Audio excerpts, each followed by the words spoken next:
اور جب تم نے کہا کہ موسیٰ ہم سے ایک ہی کھانے پر صبر نہیں ہو سکتا تو اپنے پروردگار سے دعا کیجئے کہ ترکاری اور ککڑی اور گیہوں اور مسور اور پیاز وغیرہ جو نباتات زمین سے اگتی ہیں ہمارے لیے پیدا کر دے۔ انہوں نے کہا کہ عمدہ چیزیں چھوڑ کر ان کے بدلے ناقص چیزیں کیوں چاہتے ہو؟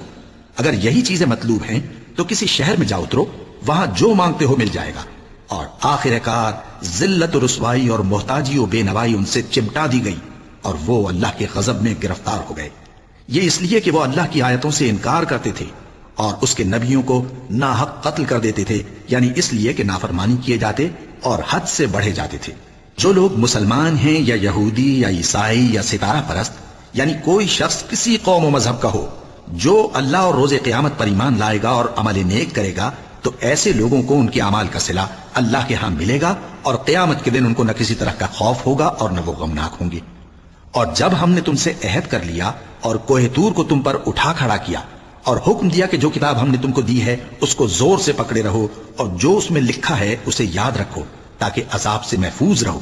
پھر تم اس کے بعد عہد سے پھر گئے، سو اگر تم پر اللہ کا فضل اور اس کی مہربانی نہ ہوتی تو تم خسارے میں پڑ گئے ہوتے۔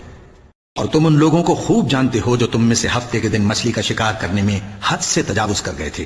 تو ہم نے ان سے کہا کہ ذلیل و خوار بندر ہو جاؤ،